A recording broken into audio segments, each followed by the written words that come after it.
Excuse me, good afternoon, everybody. Thank you so much for coming in and speak with our live stream folks over here. The Attorney General will be here momentarily. Thank you for your patience and thank you for attending.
Wow, this is a great crowd. Nice to see you. And you can hear a pin drop, too. I wanted to thank everyone for coming here today.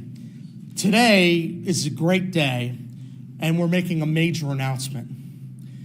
We are going to go to the U.S. Supreme Court to seek to overturn the divided 2-1 Fourth Circuit Court of Appeals decision that sustained a challenge to the Women's Sports Act.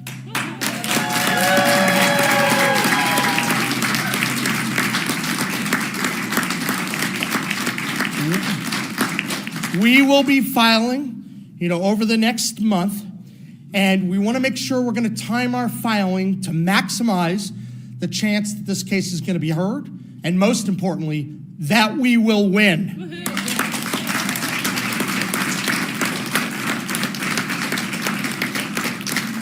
This is one of the most important cases that my office has handled over the past 12 years. We are vigorously defending the law, and that law is reasonable. It's based on biology, and it's based on fairness. We are working to defend the integrity of women's sports. We must protect our young women. Opportunities for women and girls, they're precious, and we have to take advantage of every one of them. And every time a biological male competes, he takes away an opportunity from a biological girl. And that isn't just unfair. Boys have a competitive advantage. They're bigger, they're faster, they're stronger, whether or not they've gone through typical biological male puberty. Many major athletic organizations are beginning to understand that, and they recognize that advantage. And they've responded by passing rules limiting biological boys and men to men's sports. Now, we showed this advantage in district court. I'm fond of saying that we submitted 3,000 pages of evidence, many hundreds of docket entries, and ultimately a district court that originally had enjoined the act for that person changed his position. And ultimately he agreed that the law is constitutional and it was absolutely legally defensible to separate participation in sports on the basis of biology. Thank you.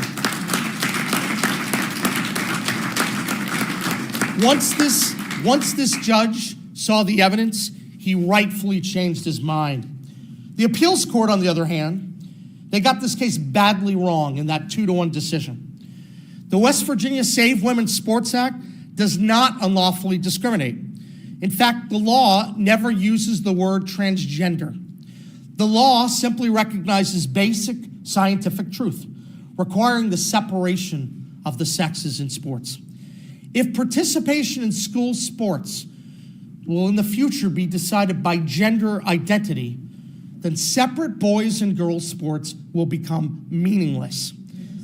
And even the plaintiff in this case recognizes that sex-separated sports, they do still serve some important purposes. Yet somehow, defying logic, the Fourth Circuit majority still concluded that this law was targeted at transgender students. They are wrong. Fortunately, there was one judge in the appeals court who saw this and voted in our favor. He wrote a strong dissent, and he rightfully explained how the majority's decision throws the door open to all kinds of dangerous precedents while ignoring the text of the statutes and the Constitution that are supposed to decide this case. But at its core, this is a matter of common sense. You can't fairly ask a girl or a woman to compete against a biological male. It's not right, and it's just plain wrong, and West Virginia parents know this.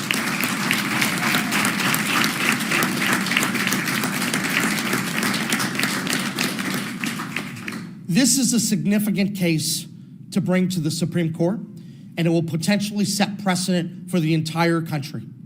The implications are far-reaching. At issue is whether we can protect the fairness of competition in women's sports. I'll ask a couple questions. Should girls be forced to repeatedly lose to those with an inherent advantage? No. Should girls be forced to endanger themselves by playing against boys who on average are bigger, bulkier, stronger, and faster? No. If the Supreme Court takes this case, it's going to determine the fate of women's sports for decades to come. This case impacts women's privacy. It can impact locker rooms, changing rooms, overnight trips. The stakes are very high. That's why we think it's appropriate for the court to take this case up now before more girls are displaced and more opportunities are taken away. We're here in West Virginia, and we know that tens of thousands of West Virginia student athletes are looking at us right now. They shouldn't have to wait for a fair shot to compete. We need to get this case heard. We need the West Virginia law in place for everyone in our state.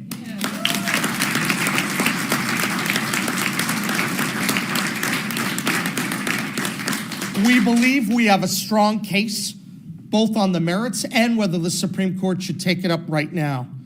2 justices of the Supreme Court had already said publicly that this case is an important one that needs to be addressed.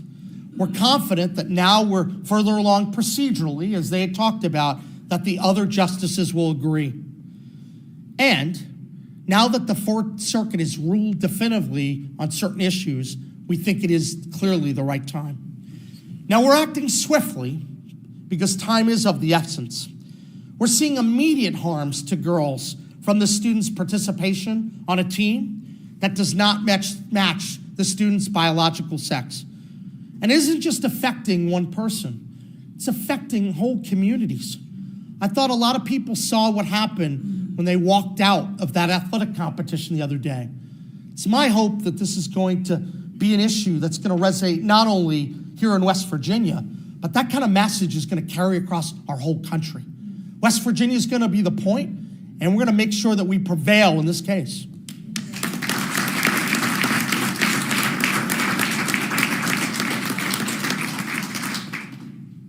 I was incredibly impressed to see the brave girls that stood up for their rights.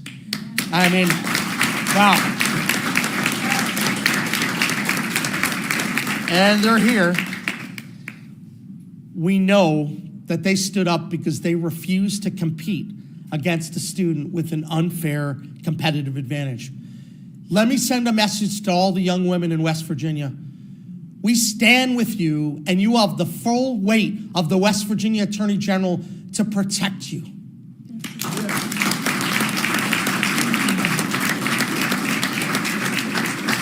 These little girls took a bold stand.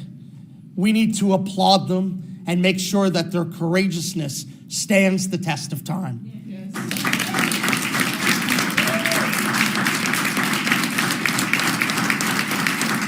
Look, I don't think it's too much to ask that there should be a level playing field between men and women. Do you? No.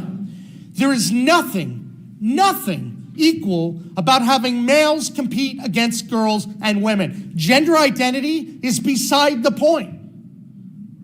Playing in sports offers tremendous benefits for women and girls. It helps them gain confidence. They have a better body image, and they learn to lead. I've seen this over the course of the years we've been working on this issue. And when you find women in boardrooms, you usually find women who've participated in women's sports. Now, defending in this case is just one part of our efforts to fight back against the left woke agenda. Just last week, we saw an announcement from the Biden administration on the Title IX rules. They're trying to erase real protections for women and our girls. We're gonna have to stand up to that law too, and we'll have more announcements on that very soon, because it matters to protect West Virginia values. We're not going to allow the elites and the swamp to impose our values on West Virginia citizens. No way.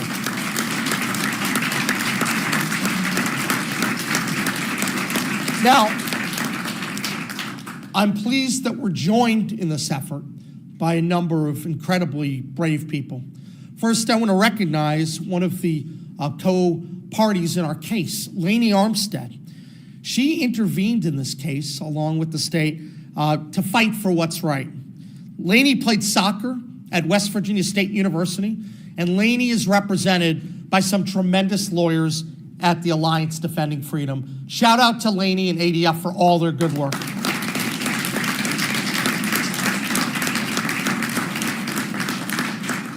We are also pleased to be joined by one of the preeminent national spokespeople on this issue to protect women. Riley Gaines, I couldn't imagine a better advocate for women's sports, women's rights, basic fairness. Riley, thanks so much for coming to West Virginia.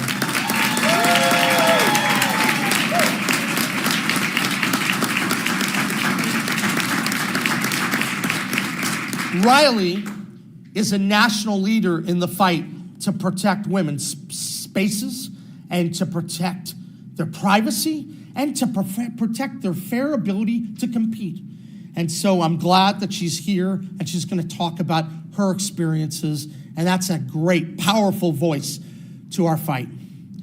Now let me tell you, this is not a fight for West Virginia alone. Just in the Fourth Circuit, that decision has a binding effect on other states as well, Maryland and Virginia, North Carolina and South Carolina.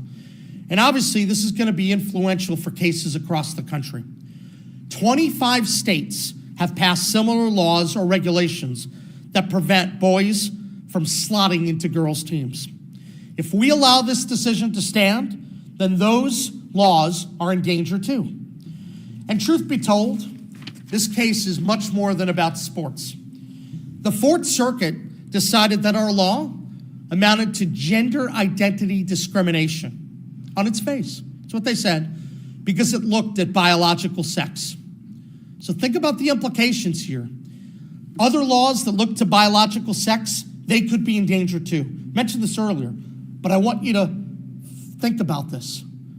Sex separation in restrooms, prisons, locker rooms, the military, housing, religious protections, healthcare judgments, government funding, much more can be attacked with the logic, the very flawed logic of the Fourth Circuit. Now, I think you're going to expect to see some very strong support for our petition to the High Court from all corners. There'll be a host of friend of the court briefs that we're going to begin working on right now. And I think that there's going to be a powerful argument for the Supreme Court to take this case up. But I ask you also to put this case in perspective. Because if you go back to the enactment of Title IX, a little more than 50 years ago, women have made tremendous progress in providing opportunities to other women. When you're providing girls with the ability to compete and benefit from participating in sports, it does so much good. We can't afford to put this progress in jeopardy by having biological males compete in women's sports. I think the West Virginia legislature, I commend a number of the folks that are here today. They've done the right thing to protect women's sports, and we're defending that law to the fullest. Today, we're joined by a number of legislators who know how important this case is. I thank you all for being here. We have delegates Elias Coop Gonzalez, Laura Kimball, Margita Mazzocchi, Chris Phillips. I think Chris Print may not be here. We have Senators Laura Chapman. I don't see Patrick Martin.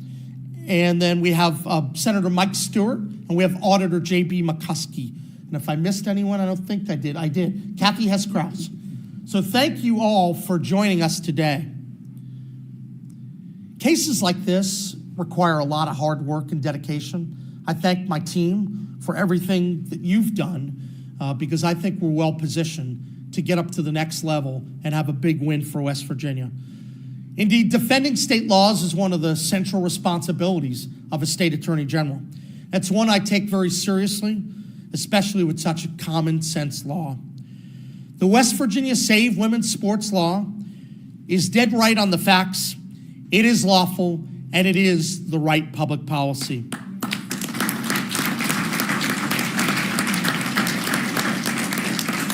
As your Attorney General, I now call on the Supreme Court to uphold it, and I want to now turn things over to Riley Gaines and also to Emmy Salerno for some comments. Thank you. Thank you.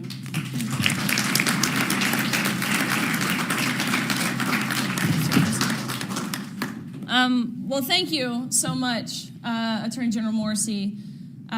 This is an Attorney General who has been on the forefront of not just protecting women's sports, but really protecting women, protecting parental rights, the safeguarding of children for, almost 10 years now, well before any of us would have ever imagined that you would have to submit 3,000 pages of evidence proving that men and women are different. So thank you to Attorney General Morrisey for his dedication and perseverance despite the relentless attacks. Really, I'm just here to show you why this matters, to bring life to the issue. We can sit and listen to the old men all day, but I'm kidding. Really, a lot of attorney generals are super boring. You're a good one. You're not that boring. We'll take that one. But really, just to bring life to this issue and express to you all why this matters. Put yourself in my shoes. Put your daughter in my shoes. My story is by now well known. I was a student at the University of Kentucky when I and other female swimmers were forced to compete against Leah, formerly Will Thomas. In March of 2022, we watched in horror as this male swam to a women's national title, beating out the most impressive and accomplished female swimmers this world has ever seen, including Olympians, American record holders, what have you. He and I raced in the 200 freestyle, which ultimately resulted in a tie, meaning we went the exact same time down to the 100th of a second. But despite tying, the NCAA insisted that Thomas got the trophy. And when I asked the dreaded question of why, I appreciate their honesty because they told me it was necessary. They'd been advised as an organization that when photos were being taken, it was necessary that Thomas was holding the trophy. It was clear to me, it was clear to my teammates, it was clear to my competitors that the NCAA had reduced everything that we had worked our entire lives for down to a photo op to validate the feelings and the identity of a male at the expense of our own. But that's not all. In addition to losing trophies to Thomas, we also had to share a locker room and change in front of this 6'4", fully intact, naked male. As I have said before, we were not forewarned of this arrangement. Let's be very clear. We were not asked for our consent as women to be exposed to a naked male while also simultaneously being exploited to this naked male, and we did not give our consent to this arrangement. But unfortunately, Thomas was not a one-off. Across the country, in various sports, males are entering women's athletic competitions, being given spots on women's teams, and being granted entry into our locker rooms. To date, males have stolen over 943 trophies, medals, and titles from women and girls across 458 different competitions and over 31 different sports. But the harm they cause is exponential, as every time a man even competes in an event or makes a women's team, a female athlete loses an opportunity to race, a spot on the team, or playing time on the field. But common sense Americans and common sense West Virginians know intuitively that this is not fair. Scientific studies make this clear, what we already know. They tell us that males have an insurmountable 10 to 12% athletic advantage over females. This gap is evident in almost every sport and at every level of competition. Hormone therapy cannot close this gap or reduce male athletic performance to normal female levels. Take Thomas, for example. He was mediocre, that's generous, at best competing against the men, ranking in the 400s and 500s nationally, and then dominating, not just number one in the entire country of women, dominating the entire nation, beating us by body lengths, my add, in just a matter of a year. Not only do women have to worry about losing opportunities and being exploited in locker rooms, but allowing men into women's sports also puts girls at greater risk of injury. Injuries, of course, can and do happen when it's only females playing against females. But allowing males to play women's sports increases the likelihood and severity of such injuries. In short, allowing males to compete in women's sports is risky, it is unfair, and it is discriminatory, and it must stop, which is exactly what AG Morrisey has been fighting so tenaciously for.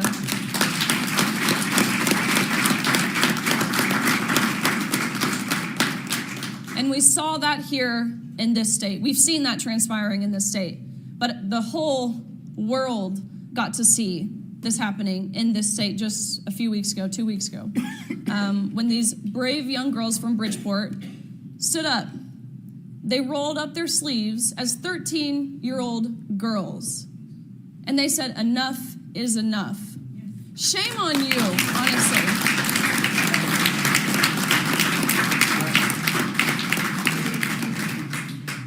Anyone who has supported these policies or has enforced these policies that forced these girls to stand up for themselves, again, 13 years old in middle school, shame on you. It is a sad, sad day when 13-year-olds, 14-year-olds have to be the adults in the room. But we could not be more proud. I could not be more inspired, truthfully, by these girls, the actions that they have taken. I will never advocate for girls not competing in their sports, but what they've done was the perfect display of saying no. We will not allow ourselves to continue being discriminated against on the basis of our sex, which is exactly what Title IX was implemented 52 years ago to protect. Emmy, she has really been the leader of these young girls, and so I would love to invite her up to give a few remarks.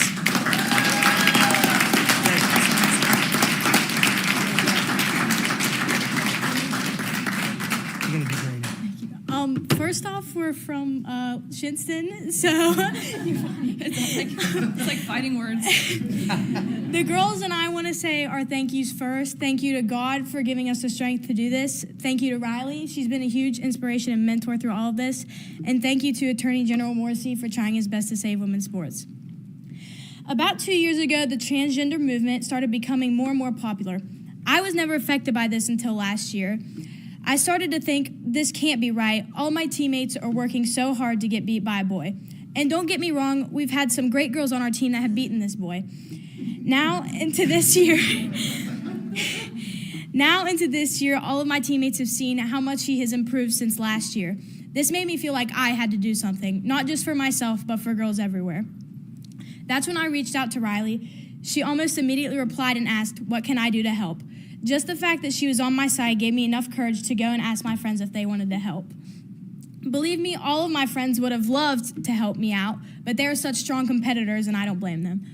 Luckily, I found 4 lovely young girls willing to take a stand with me.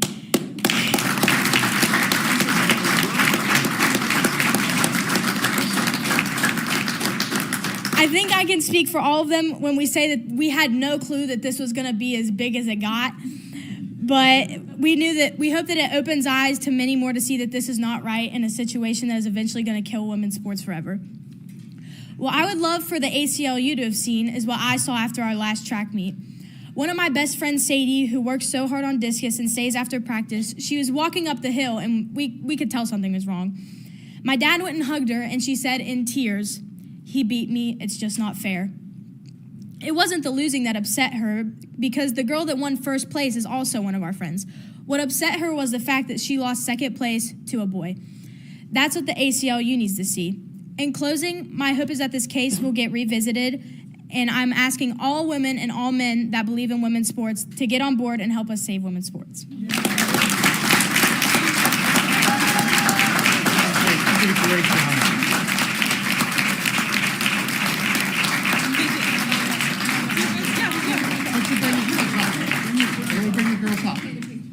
Just very briefly, the argument we hear all the time is that the stance that we are taking is anti-trans. How in the world could you hear Emmy, could you hear her remarks, and call her anti-trans? This is not a matter of being hateful. This is not a matter of being opinionated, even. She's sharing her lived experience.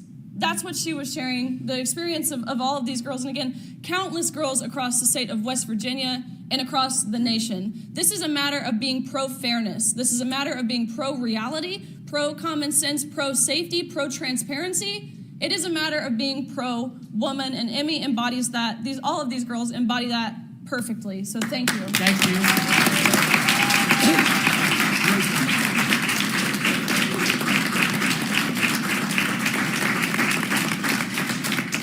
It is so great for everyone to be here today. I applaud you for your courageousness.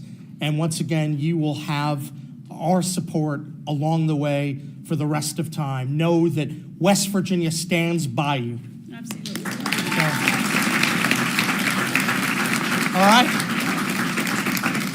So this will conclude kind of the statements for the press conference, but any questions that anyone in the media may have? Actually, I have several. Yeah. Questions here. Is it possible that if you're in a campaign right now, will the Supreme Court hear this case before Election Day, or if you're elected governor, we come back and argue with the Supreme Court? So I will say this, it's always unclear when the Supreme Court's timing, when you will hear a case.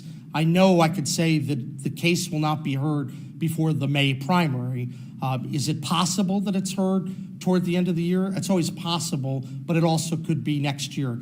The Supreme Court's going to have to make that decision. And I will say this, I want to make sure that whoever sits in the Attorney General's position is going to have the full weight and support of all the resources that that Attorney General needs to make the best argument. This case matters a lot, whether we're driving the process or the next Attorney General is doing so. So it's possible you won't even argue this case? So it's clear that we would be doing a lot of the briefing prior, so that is going to happen, and there'll be a significant amount of the work this year, but it's always unclear what the Supreme Court will do because their process, they review a lot of the cases, and then they determine exactly when a case would go up to be heard. So that's just an unknown at this point, but I will tell you that our office will be taking the lead in the very near future, working with our other colleagues and working with the other parties to make sure that we're getting that filing on board. That will happen with us. Question number two. In the campaign, your opponent is running some ads saying that you were a lobbyist for a transgender group. Is that accurate? So, yeah, thank you for allowing me to say politicians lie. And the politicians in this race are lying at the highest possible level. I want to be very clear to you and everyone. I have never in my life worked to advance any of those policies. I think it's despicable what they're doing, and I think they should be ashamed of themselves. But this is what people do when they're down in a race and they're behind. They make things up. I've been leading on these issues nationally over the last 10 years. I want to make sure you have concepts of basic fairness and justice. That's what the women's sports law is all about. That's what the Obama bathroom directive has been all about. We've been leading on these issues, and it's shameful to see the absolute lies. So we reject them absolutely 100%. They are literally making it up, and it's shameful that they're doing so. So you have never been a lobbyist? No. I'm sorry, what? We can't take any more questions. I'm sorry. Okay, I know that we have to go to, but no, just go ahead. No, the third question I was going to ask you is, before this event, you signed this Yes. this ceremonial bill. Forgive my bluntness here, but so what does that do? What does that accomplish? I think that we always want to stand by women and their rights and to make sure that they know the voices of these girls matter, and I'm going to stand by them. That makes a lot of sense. So I was very proud to do that before. Obviously, that was outside the office. This was for the announcement of the Supreme Court, and I'm glad we're doing both of these events. Thank you. I know that we have a Fox hit coming up soon, but I'm happy to take any more questions that you have, and I appreciate you asking that. Sure. Leah, go ahead, fire away, one quick one. Can you clarify the Fourth Circuit ruling that you're seeking to fight? Did it overturn the law that was passed? It's a great question. No, it applied specifically to the one person, but we're obviously tremendously worried about the precedent value, and we think it's important to take that up and make sure that gets reversed. Yeah. All right. I think our team knows we have to get to another event, but thank you so much. We really appreciate it. Thank you. Amazing. Thank you, guys. Appreciate it.